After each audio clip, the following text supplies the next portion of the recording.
My sister unwrapped a brand new $130,000 Range Rover for Christmas with a huge silver bow. I got a 3 keychain. Mom said, "Be humble, fair is, fair at 3 a.m. I dropped my gift and left. By morning, Mom went crazy.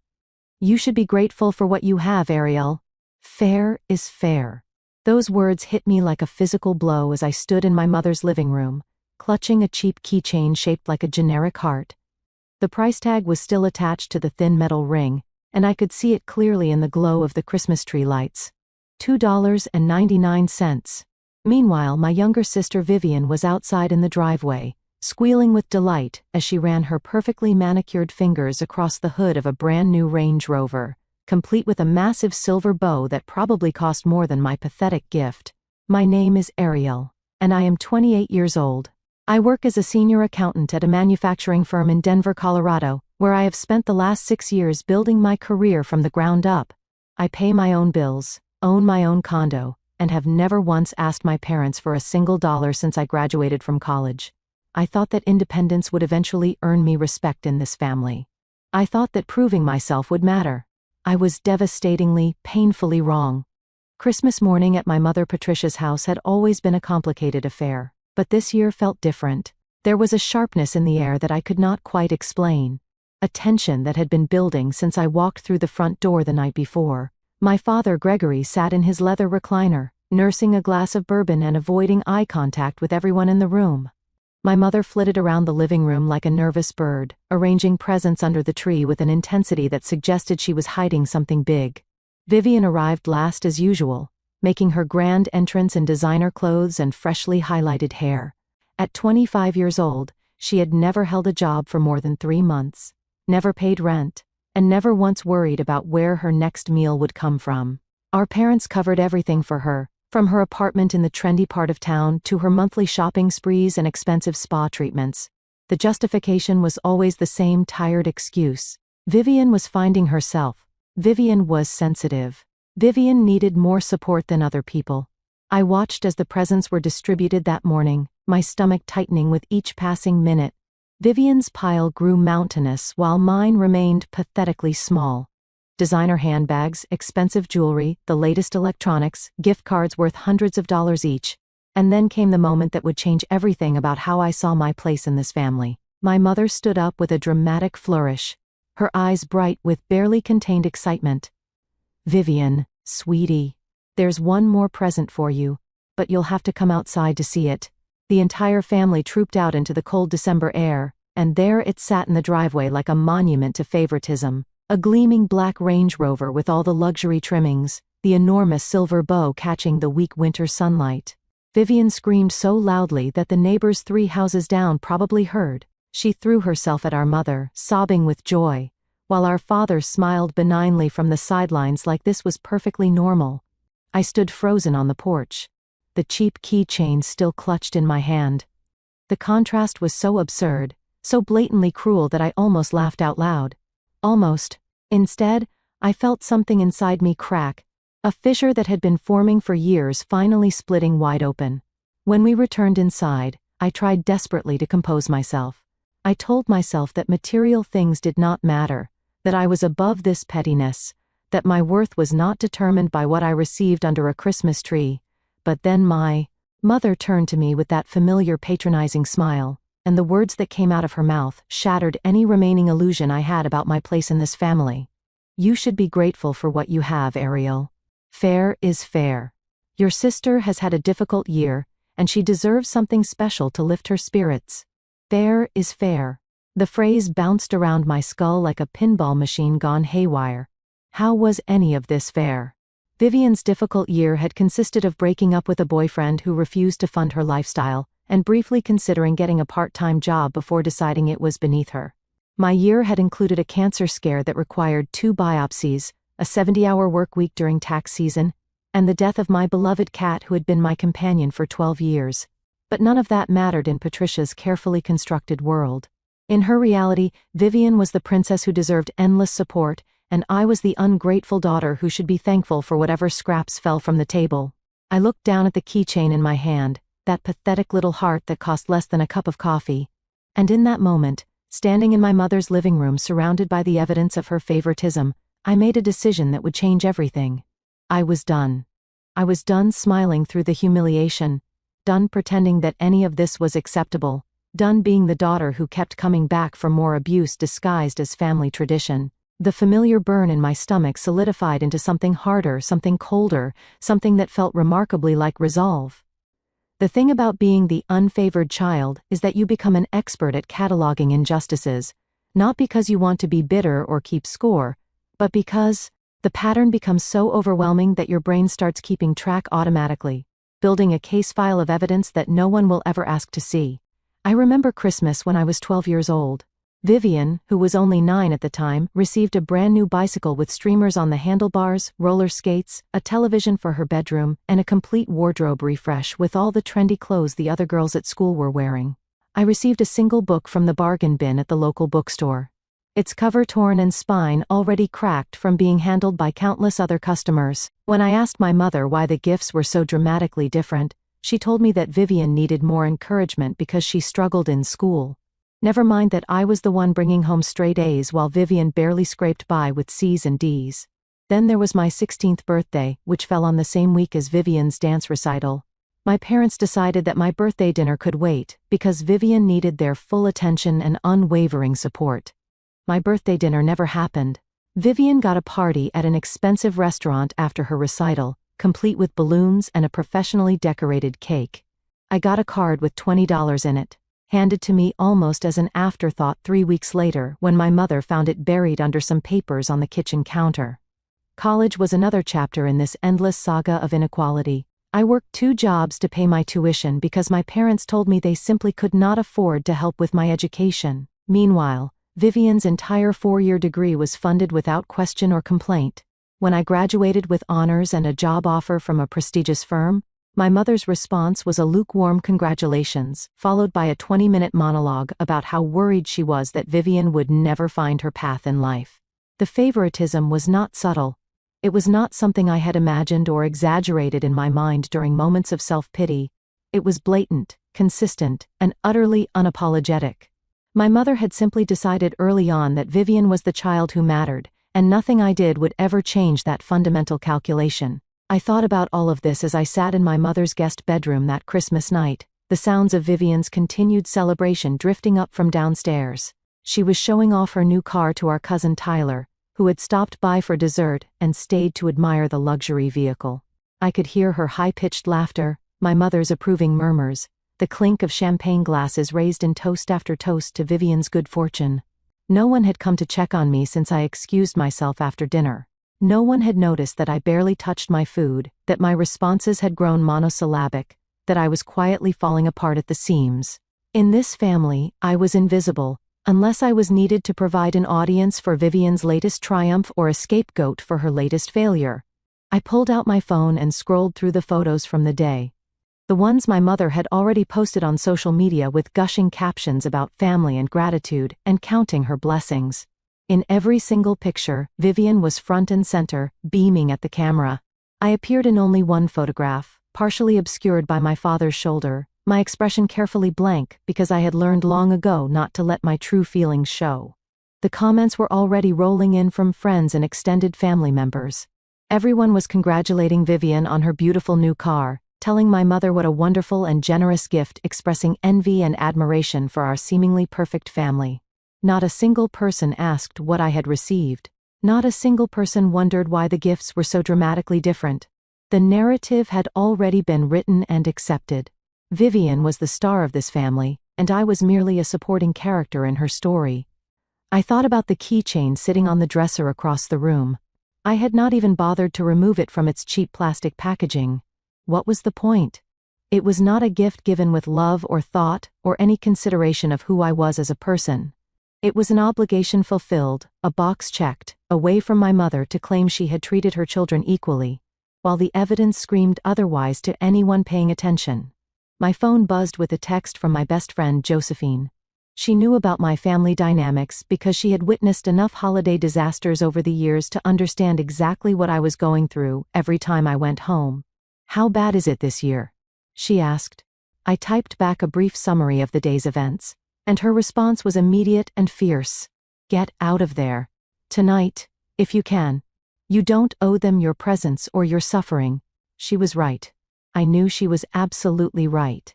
But leaving meant admitting defeat, accepting that this family would never see me as anything more than an afterthought. And some small stubborn part of me still wanted to believe that things could change, that someday my mother would wake up and realize how much damage she had done. That stubborn hope had kept me coming back year after year, subjecting myself to humiliation after humiliation, and the desperate belief that love could be earned if I just tried hard enough, smiled wide enough, asked for little enough. The house grew quiet around midnight.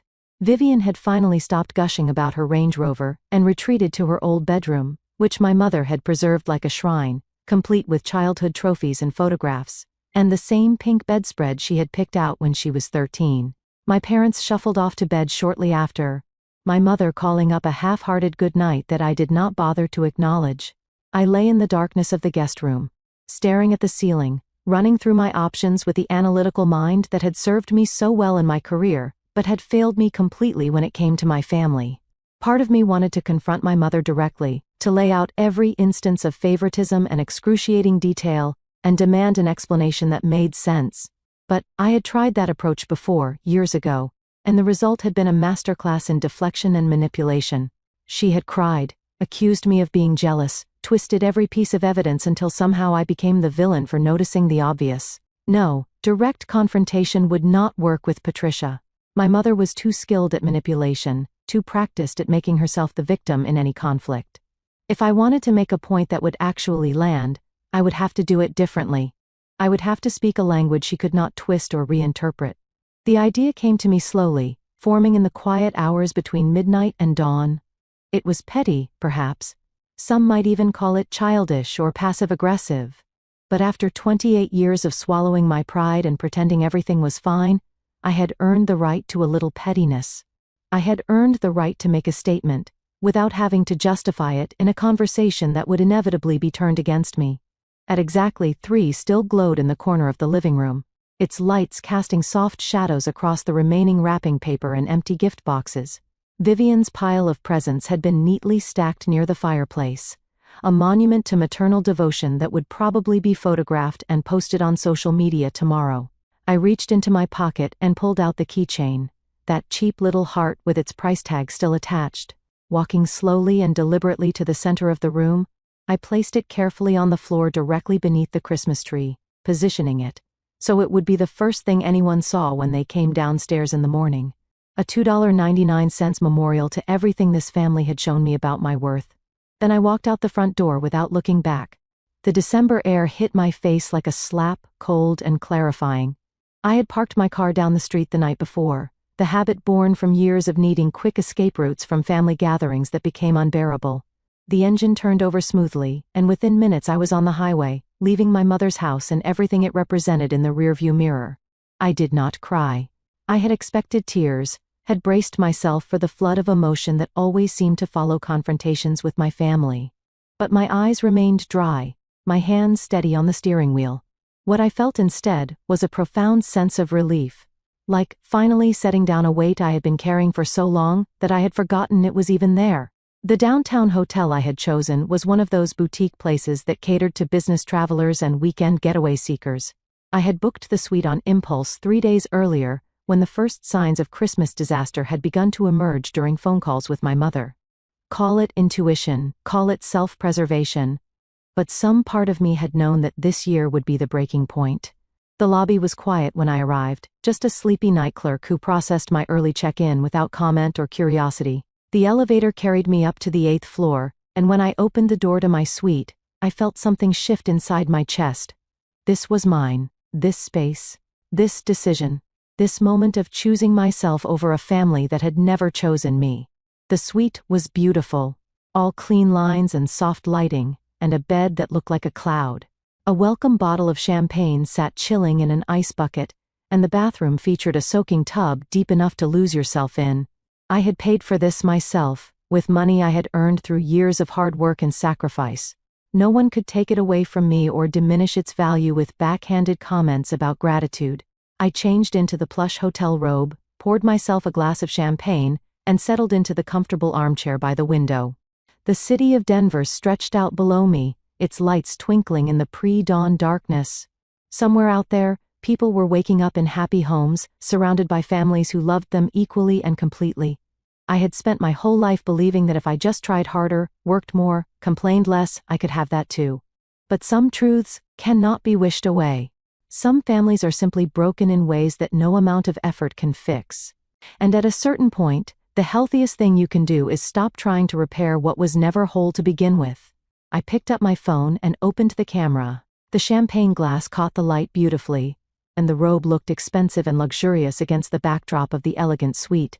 I snapped a photo, then another, finding the angle that best captured the city view behind me. On any other day, I would never post something so blatantly indulgent on social media. But today was not any other day. And I was not the same person I had been 12 hours ago. I uploaded the photo without a caption, just the image itself speaking volumes about where I was and how I was spending my Christmas. Let them interpret it however they wanted.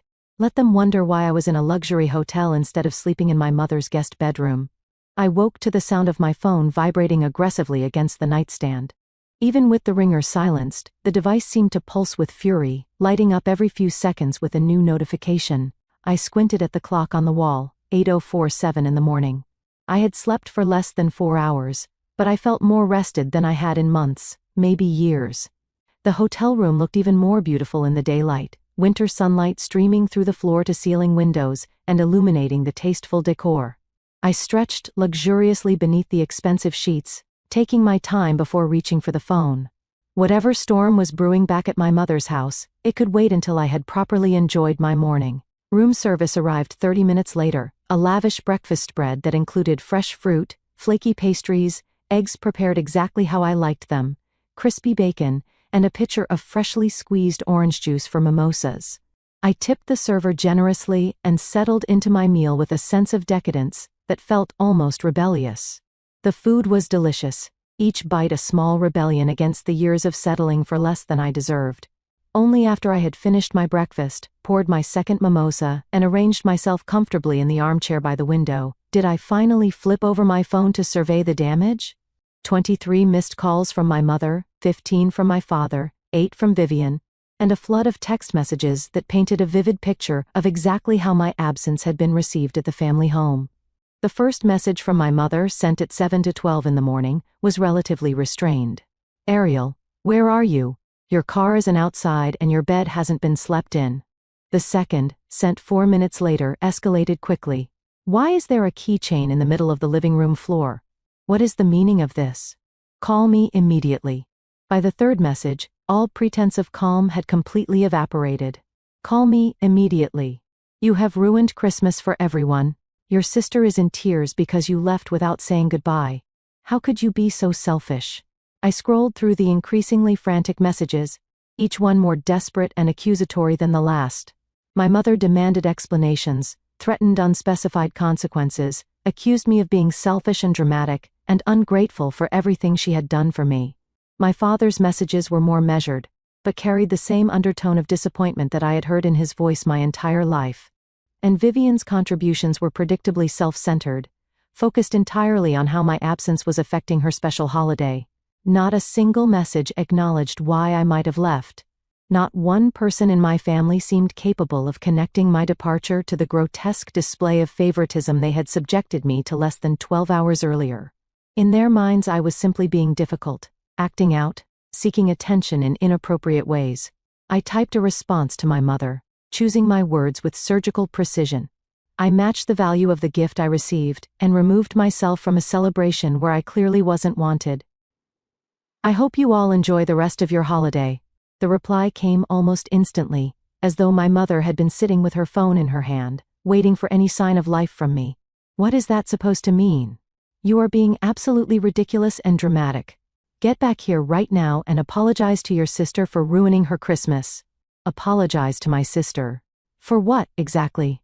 For not applauding enthusiastically enough when she received a luxury vehicle, while I clutched a piece of junk that cost less than a fast food meal. For failing to properly worship at the altar of Vivian's specialness. The audacity was almost impressive in its complete lack of self-awareness. I set the phone down and took a long, satisfying sip of my mimosa. My mother's anger no longer had the power to destabilize me the way it once had. I had spent decades trying to earn her approval, twisting myself into knots to meet standards that seemed to shift every time I got close. But you cannot win a game where the rules are designed to ensure your failure. You can only decide when to stop playing. My phone rang again, my mother's name flashing on the screen. I let it go to voicemail without a moment's hesitation. Then I went to my settings and activated Do Not Disturb mode, allowing only calls from Josephine to come through. If my family wanted to reach me, they could leave messages that I would review at my leisure. I was no longer at their beck and call. The morning drifted by peacefully after that. I took a long bath in the gorgeous soaking tub, using all the expensive bath products the hotel provided. I ordered more coffee from room service and spent an hour reading a book I had been meaning to finish for months. I painted my nails a deep burgundy color and watched the clouds drift past my window, like I had nowhere else in the world to be. Around noon, Josephine called. I answered immediately, grateful for a friendly voice in the midst of the family chaos. "I saw your photo this morning," she said, laughter evident in her tone. "Luxury hotel suite, champagne, no caption whatsoever. That is an absolute power move and I am here for it. What happened?" I told her everything, from the cheap keychain to the Range Rover with its ridiculous silver bow to my mother's declaration that fair was fair. Josephine listened without interruption, her occasional sharp intakes of breath, the only indication of her reaction to the absurdity of it all. "A 3 keychain," she repeated when I finished. "While your sister got a car that cost more than most people make in 3 years. And your mother thinks you're the one being dramatic. $2.99 to be exact. The price tag was still attached. I cannot believe this woman." Josephine's voice was tight with anger on my behalf. "Actually, scratch that. I absolutely can believe it because I've watched this pattern for years, but the Range Rover really takes the favoritism to a whole new level. The worst part is that she genuinely doesn't seem to understand why I'm upset. In her mind, Vivian deserved that car, and I should be grateful for whatever I received." The afternoon brought a shift in my family's tactics. When fury and demands failed to produce the desired result of my immediate return, they pivoted to manipulation. My father's message arrived around 2 o'clock, carefully crafted to appeal to my sense of guilt and family obligation. "Your mother is very upset, sweetheart. I know things got tense last night, but can't we talk about this like adults?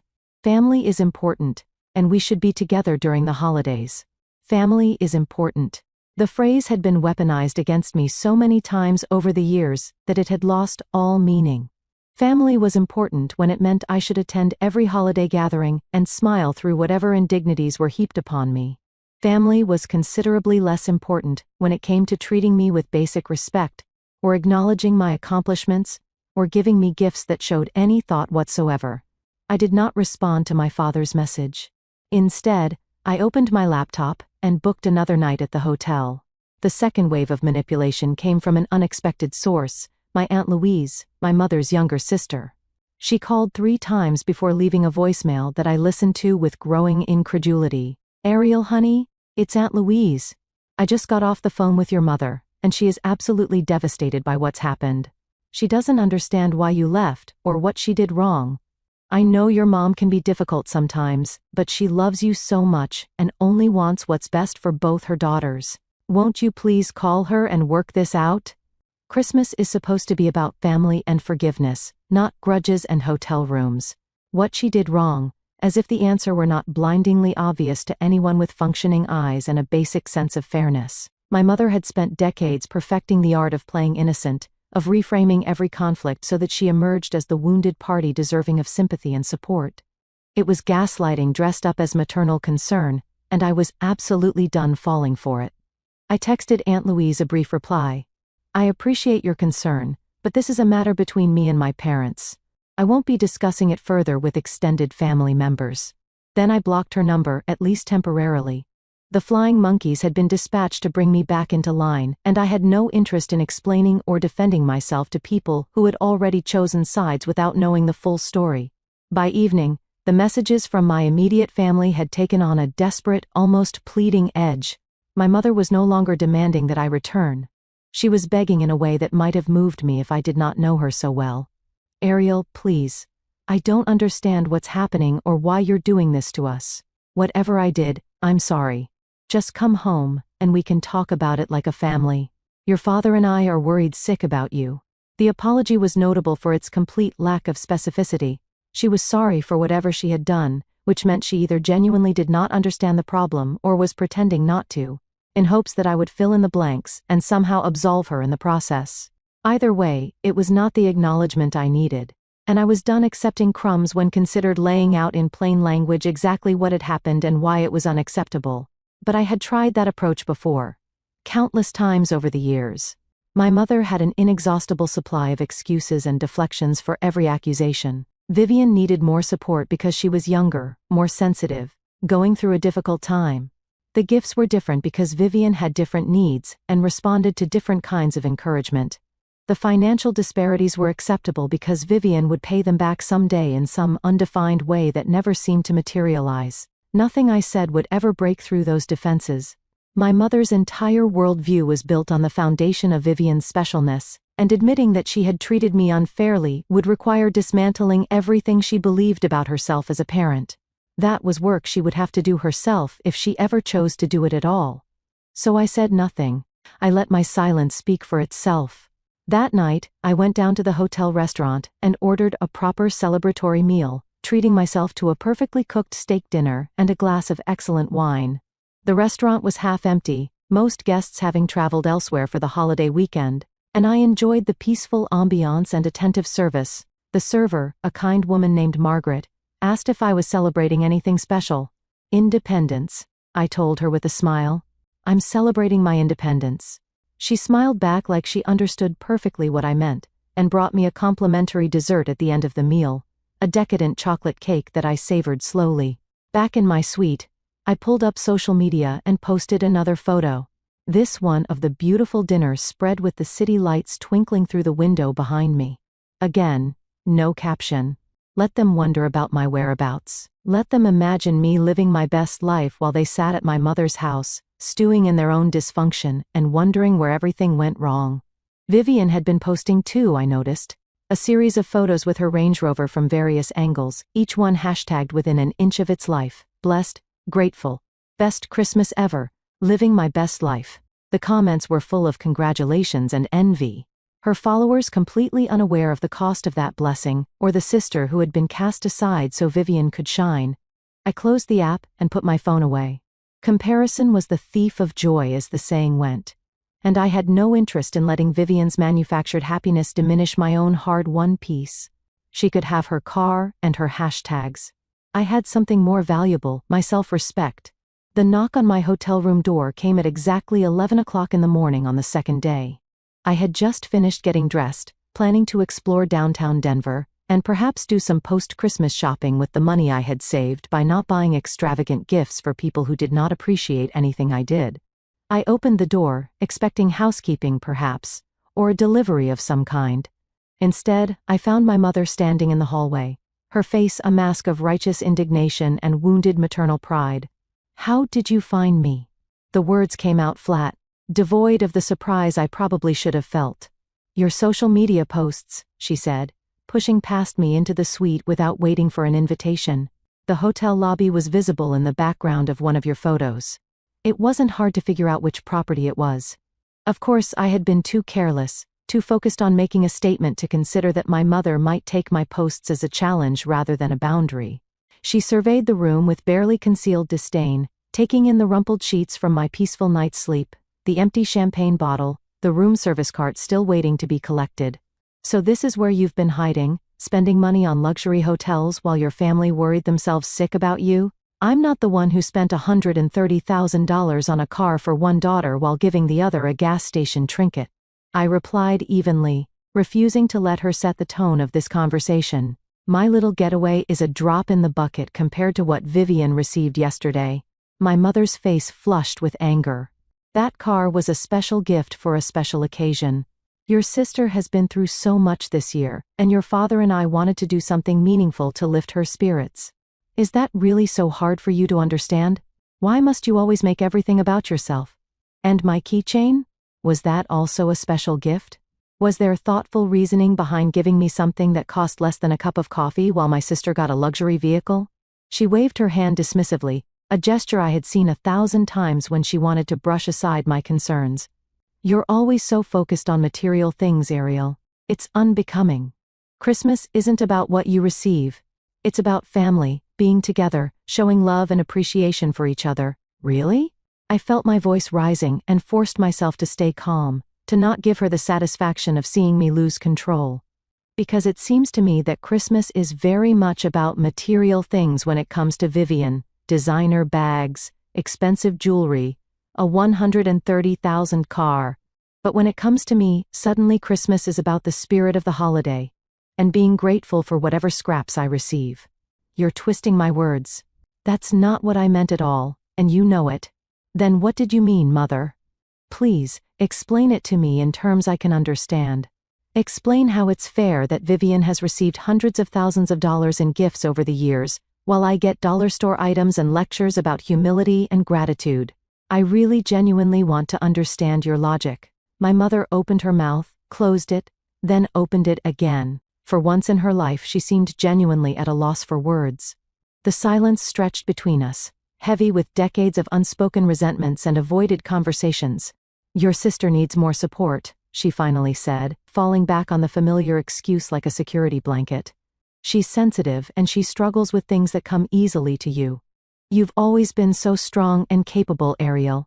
You don't need the same thing she needs. What I need is to be treated like I matter. What I need is for my own mother to see me, really see me, instead of treating me like an afterthought in my own family. What I need is to not feel invisible every single time I walk through your front door. Tears welled in my mother's eyes, but I had seen this performance too many times over the years to be moved by it. The crying was a manipulation tactic, a way to shift the focus from her behavior to my reaction to her behavior. If I pushed any harder, she would claim that I was being cruel, that I was attacking her unfairly, that she was the true victim in this scenario. I came here to bring you home, she said, her voice trembling with practiced emotion. Your father and I miss you. Vivian is still upset that you left without saying goodbye. Can't we just put this unpleasantness behind us and enjoy the rest of the holiday together as a family? Put it behind us. As if the underlying issues would simply disappear if we stopped talking about them. As if a lifetime of favoritism could be erased by my agreement to pretend it had never happened. No, I said quietly but firmly. I don't think I can do that anymore, Mother. What does that mean? It means I'm done. I'm done coming to holidays where I'm treated like a second-class citizen in my own family. I'm done watching Vivian get everything she wants while I'm told to be humble and grateful for table scraps. I'm done making myself small to fit into a family that has never made room for me. My mother stared at me like I had grown a second head. In her worldview, this moment was incomprehensible. Children did not reject their parents, did not draw boundaries, did not refuse to participate in family traditions, no matter how dysfunctional those traditions might be. You don't mean that, she said.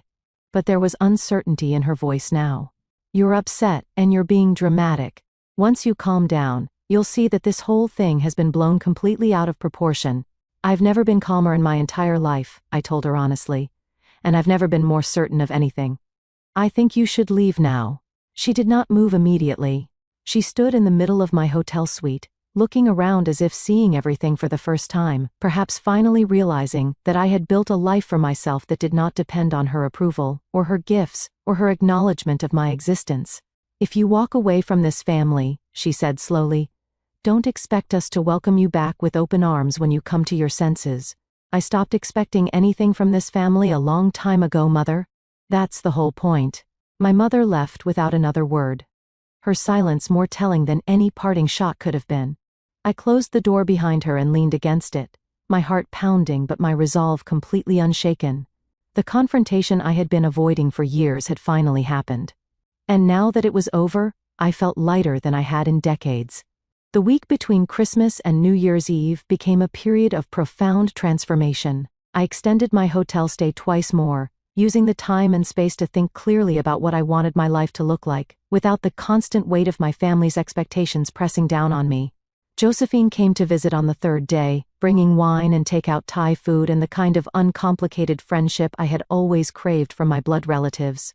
We sat on the hotel bed eating pad thai and talking for hours, the conversation ranging from my immediate family situation to our broader hopes and dreams for the future.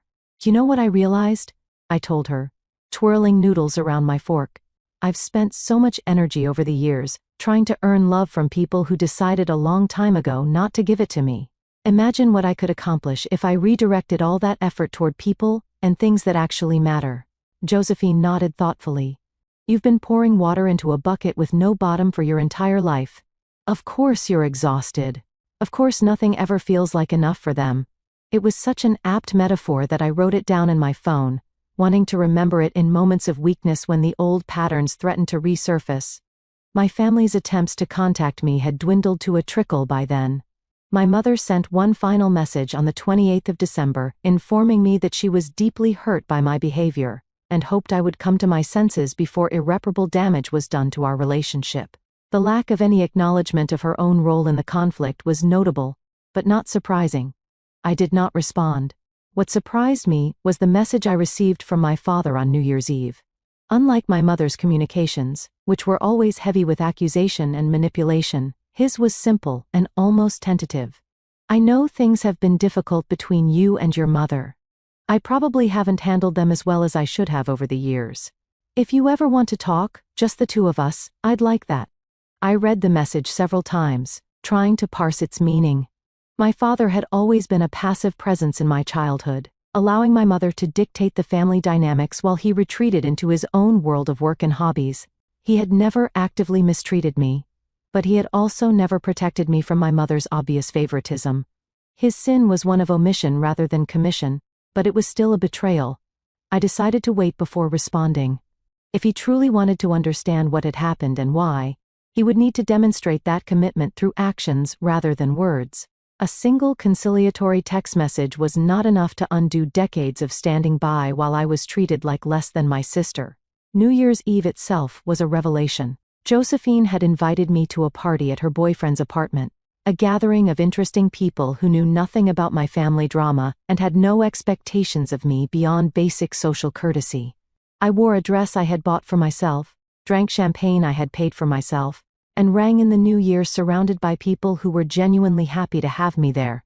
At midnight, as fireworks exploded over the Denver skyline and everyone around me cheered and embraced, I felt something shift permanently into place inside my chest. This was what belonging felt like. This was what it meant to be valued not for what you could. My phone buzzed with a text from Vivian, the first direct message she had sent since Christmas morning. Happy New Year. Mom says you're not coming to the family dinner tomorrow. Are you really going to miss it? I typed back a single word without hesitation. Yes. Then I turned off my phone and returned to the party, to the friends who had chosen me, to the life I was finally allowing myself to build on my own terms. The consequences of my absence rippled through my extended family in ways I had not anticipated. In the weeks that followed, I received messages from cousins, aunts, and uncles, all wanting to know what had happened, all offering their own interpretations of the situation based on whatever my mother had told them. What emerged was a picture of a family in complete disarray. Without me there to serve as the designated scapegoat, the dysfunction that had always existed beneath the surface began to show itself more clearly to everyone who had previously been blind to it. My mother, who had always presented a picture-perfect image to the outside world, was struggling to explain why her oldest daughter had suddenly cut off all contact. She's been telling everyone you had some kind of mental breakdown.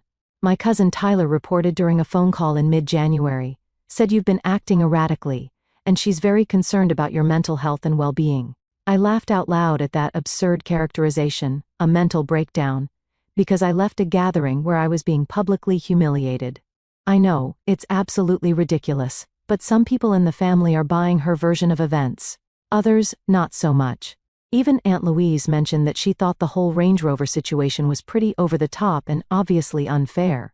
The fact that even Louise, my mother's sister and usually her staunchest defender, had noticed the disparity was significant. My mother's carefully constructed narrative was beginning to crack, and the light was seeping through in uncomfortable ways for her. But the real vindication came from an unexpected source about 3 weeks after Christmas. Vivian was markedly different from her usual tone. Gone was the self-centered whining about how my absence was affecting her holiday and her relationship with our parents. In its place was something that almost resembled genuine reflection and self-awareness. "I've been thinking a lot since Christmas," she wrote. "I didn't fully realize how different our experiences have been until you left. I mean, I knew our gifts were always different, but I never really stopped to consider how that must have felt for you year after year. Mom always told me you didn't care about material things, that you preferred practical gifts because you were so independent and capable." I believed her without questioning it. "I'm sorry." I stared at the message for a long time, trying to decide how to respond. Vivian was not entirely blameless in this situation. She had accepted every lavish gift and every favorable treatment, without ever questioning whether it might be hurting her sister. But she was also, in some ways, as much a victim of my mother's distorted worldview as I was. She had been trained since birth to believe she deserved more, that her needs were more pressing, that she was simply worth more than me. "I appreciate you saying that," I finally replied. "But I need some time before I can have a real conversation with you about any of this." Her response was gracious, more gracious than I had expected given her history of self-absorption. "I understand completely. I'm here whenever you're ready." It was not reconciliation, not yet, but it was a crack in the wall between us, a possibility that some relationships within my family might be salvageable, even if others were permanently damaged. My mother, meanwhile, continued her campaign to paint me as the villain in this family drama. Through various channels, I heard about the stories she was telling anyone who would listen. According to her, I had always been ungrateful and difficult. I had always been jealous of Vivian. I had always been demanding and impossible to please no matter how much she tried to make me happy. The irony would have been funny if it were not so deeply painful. I, who had spent my entire life asking for nothing more than basic fairness and acknowledgement, was being cast as the demanding one. I, who had accepted every indignity with a smile for nearly 3 decades, was being called ungrateful. But the beautiful thing about truth is that it tends to surface eventually, no matter how hard immediately that my mother's version of events did not match reality. And the people who did not know me well enough to question her narrative were not people whose opinions I needed to care about.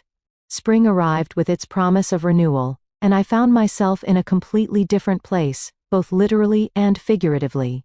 I had left my mother's orbit entirely, declining every invitation, ignoring every attempt at guilt I had always deserved, but never allowed myself to pursue. My career flourished in ways it never had when I was constantly distracted by family drama and the emotional labor of managing my mother's expectations. I received a promotion at work in March, earned a significant raise, and started exploring opportunities for leadership positions that I had previously thought were beyond my reach. Without the emotional weight of trying to earn my mother's approval, I had energy and creativity to spare. I also started therapy, something I should have done years earlier. My therapist helped me understand the patterns of my childhood, the way I had been conditioned to accept less than I deserved, to make myself smaller, to believe that my worth was determined by how useful I could be to others. My father reached out again in April, this time with more substance to offer.